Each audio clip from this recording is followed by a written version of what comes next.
Hello, Greg Johnson here. Welcome to another sales success series. Today we're going to expand on our account manager 2020 theory.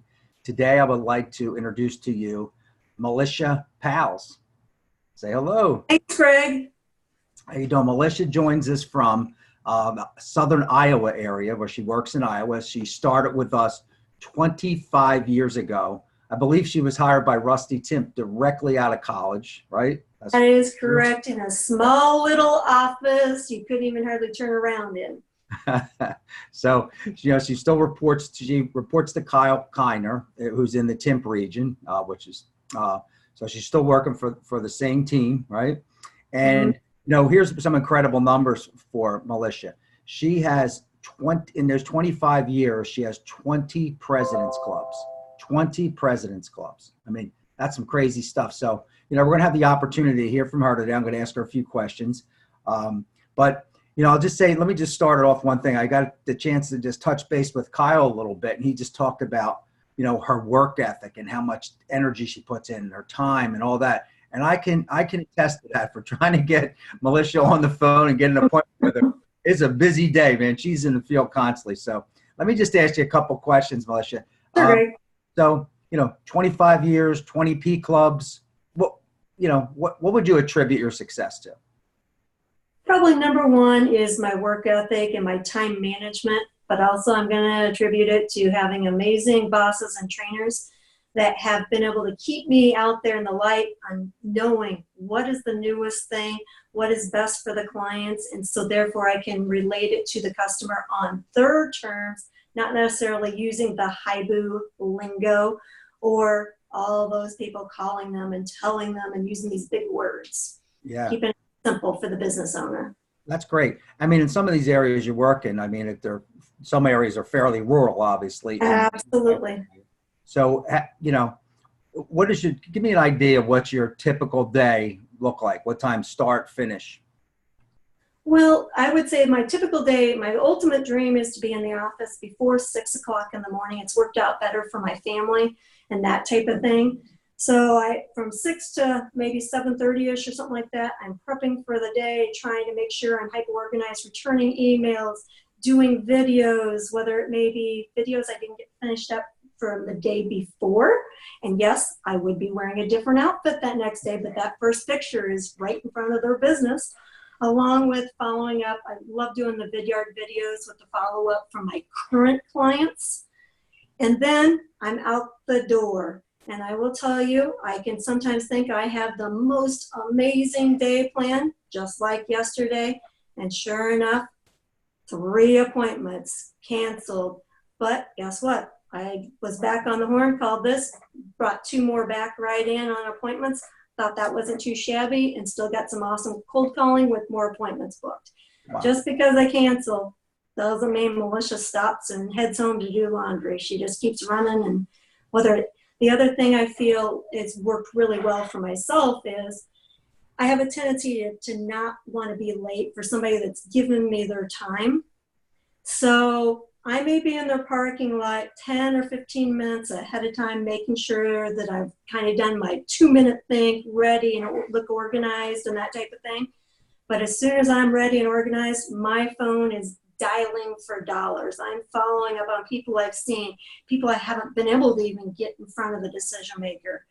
And I put over 5,000 minutes a month just on my phone for work purposes. Wow, that's crazy. I mean, we all like to think we work these long hours, but in speaking with you and speaking with Kyle, I mean, you are legitimately 6 till like 5:30, 6 o'clock at night. That's what I try to do. Last night was 10 after 9. One of my clients' websites went live, and I really enjoy this person. And so I said, your pictures didn't come out. So I ran over to teach him how to send emails from his phone so I could get some quality pictures. So didn't pull in the drive but I also took time. I strongly believe that family time rejuvenates me. So my daughter just started track with her first college. She got a scholarship there. So I didn't want to miss that last night. So I will tell you, I took that quick break and then I was hard back at it. Wow, you are a one focused lady. And I don't know if you want me to say this, but just in our little chat before that, I know you come from a farm background, right? That's some Yes, of the I hardest do. working. My parents are known with their strong work ethic, and still at the age of 76, they're working till 10 o'clock at night, and they just can't understand why they have to take a quick power nap of a half hour during the day. So hopefully, I still feel they can run circles around me, but I'm trying to carry on that family tradition of taking great care of my family like they did for me. That's great. Well, that's tremendous.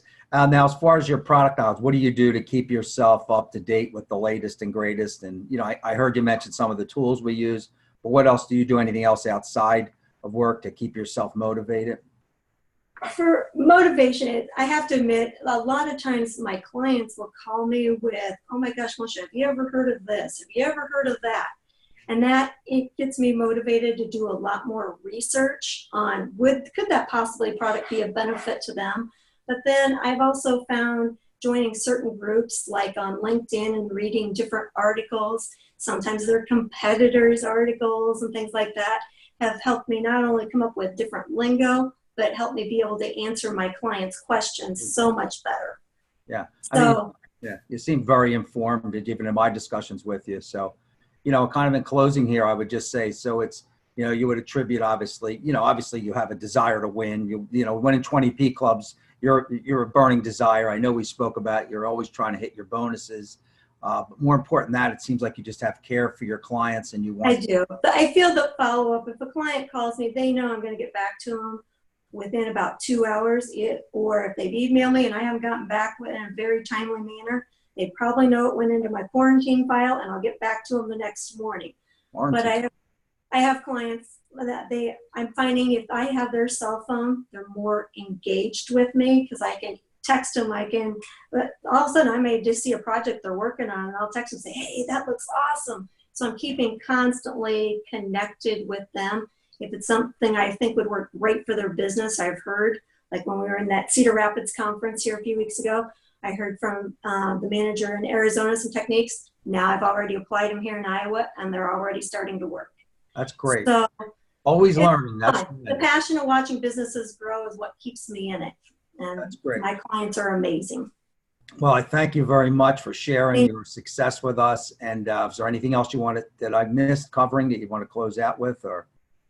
I would just say, just make sure you are a true consultant with the client. Even if they're frustrated with you, keep your integrity. Because I know we do have lots of competition, and I have been fired, and it breaks my heart when I think I've done everything right.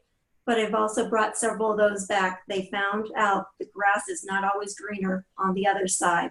Keep your integrity no matter what. Love it.